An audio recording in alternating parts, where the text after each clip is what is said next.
पूरा परिवार एक है। भैरव पीछे, भैरव पीछे, हनुमान जी अग्र है और भगवती मध्य है। हनुमान जी अग्र हैं, भैरव जी पीछे हैं और भगवती मध्य है। और शिव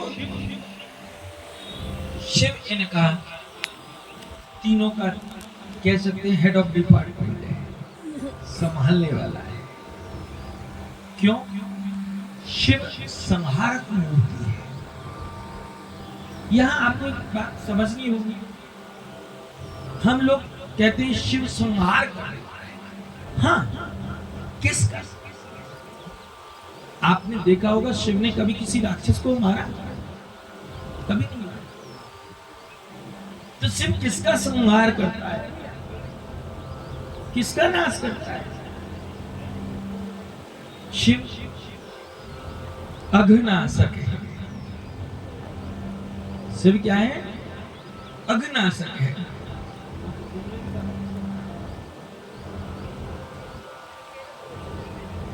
शिव अघ यानी पाप, पाप का नाश करता है। ऊपर मत देखो, नहीं ऊपर वाले ने देखी है तो गड़बड़ हो जाएगी। बोले शंकर भगवान। अघनाशक है। अघ कहते हैं पाप। शिव संहारक है लेकिन पाप का, व्यक्ति का नहीं है। दुष्टों का संहार करने का विभाग कहां है? मां भगवती के पास। भक्ति का विभाग कहां है? श्री हनुमान जी के पास। भक्ति का विभाग श्री हनुमान जी। और व्यक्तियों का दंड विभाग कहां है? भैरव जी के पास। यानी मानव अगर गड़बड़ करेगा तो भैरव जी दंड देंगे, भक्ति करेगा तो हनुमान जी है, और कोई राक्षस गड़बड़ करेगा तो देवी उसका दंड देगा। शिव केवल और केवल अघनाशक है, पापों को मिटाने वाले, पाप का नाश करने वाले। शिव कल्याण की ओर प्रेरित करने वाले। अगर आपसे कोई अपराध हो गया तो शिव आपको उस रास्ते पर भेजेंगे जहां आपका कल्याण। जब मां सती को शिव लेकर लौट गए थे वन में, तो शिव ने क्या देखा है? शिव ने देखा कि संत के पास जाकर और सत्संग सुनने के बाद में भी अगर सती के मन से अभिमान नहीं गया तो समझ लीजिए कि अब इस जीव का कल्याण संसार में कोई नहीं कर सकता, केवल रघुनाथ के द्वारा। शिव बोलता नहीं है, समझाता है। करके नहीं, करवा।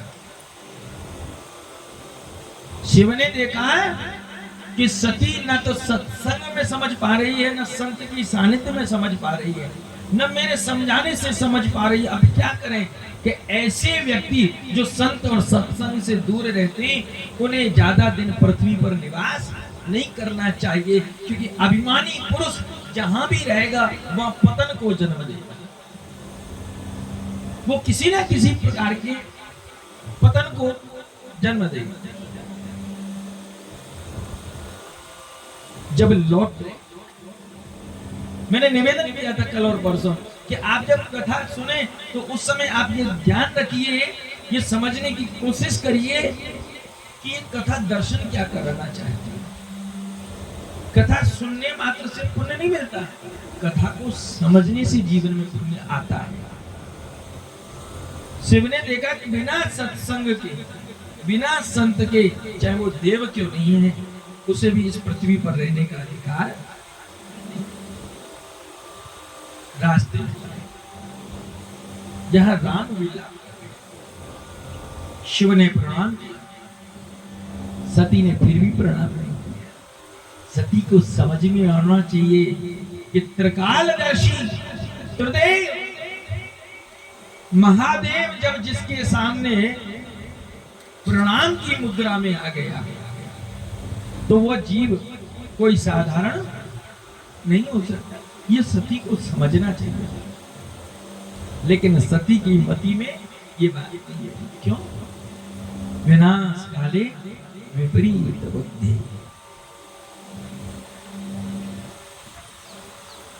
सती किसके साथ रहती है? हा? किसके साथ रहती है? शिव के साथ।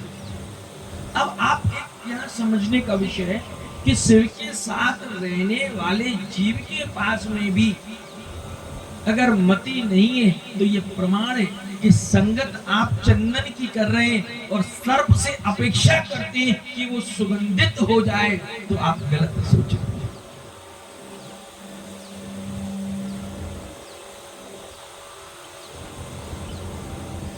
संत की संगत, सत्संग की संगत अगर होती है तो जीव विनयी हो जाता है। ये तय बिना सत्संग विवेक न होई और नाम कृपा सुलभ। वो स्वामी जी कहते हैं, सठ सुधरे सत्संगति पाई और पारस परस कुधात। अरे भैया महाराज जी, आप शिव कथा करते हैं और ज्यादातर आप समझाने के लिए रामायण की चौपाइयों को लेते हैं। देखिए क्या अच्छी बात है। अगर मैं आपको संस्कृत के श्लोक बोलूं तो समझने वाला कोई है ही नहीं।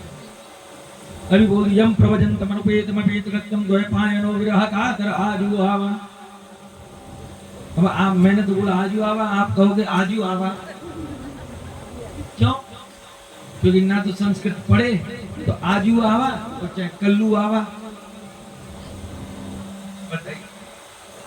और रामचरितमानस में मैं इसलिए आपको बताता हूं क्योंकि रामचरितमानस को सहजता से समझाया जा सकता है, सरलता से समझा जा सकता है, घर में लाकर पढ़ाया जा सकता है। सठ सुधरे सत संगति पाई।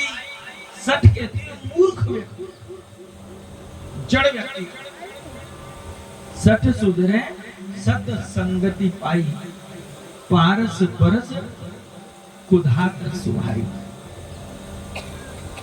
मूर्ख व्यक्ति भी सत्संग की संगत में आ जाए तो सुधर जाए। कैसे? अच्छा एक बात बताओ, ईमानदार, आपने कभी मूर्ख को देखा है? अरे मूर्ख कैसा होता है?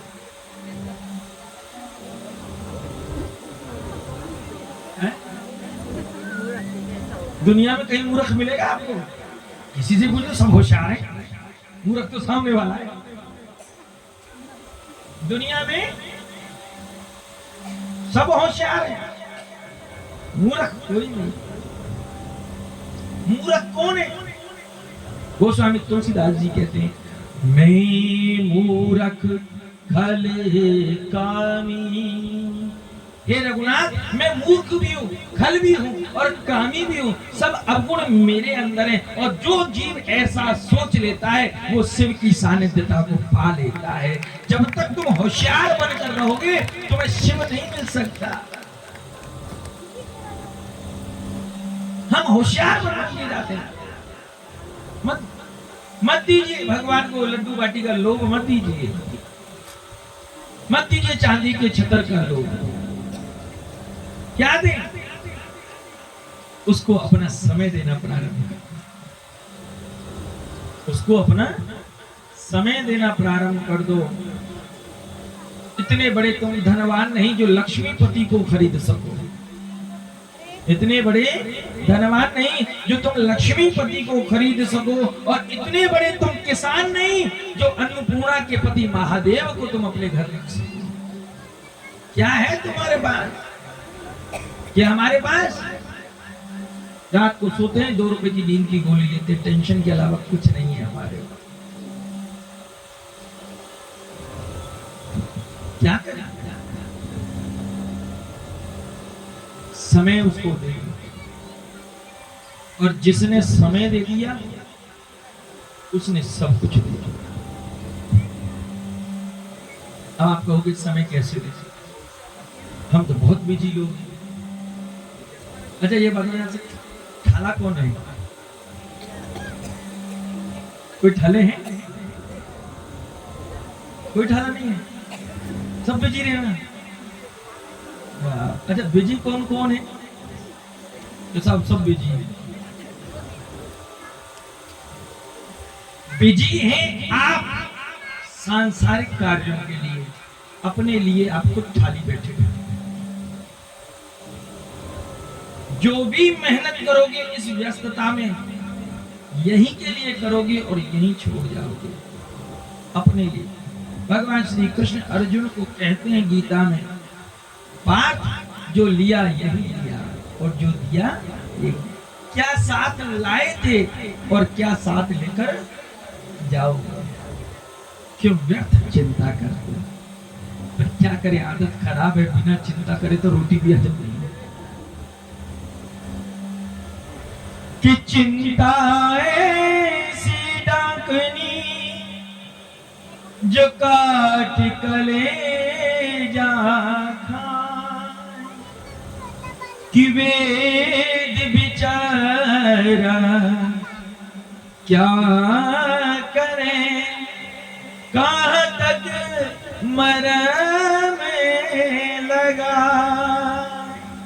चिंता बैठ गई। सब ज्ञानी है यहाँ पे जितने बैठे हैं, सब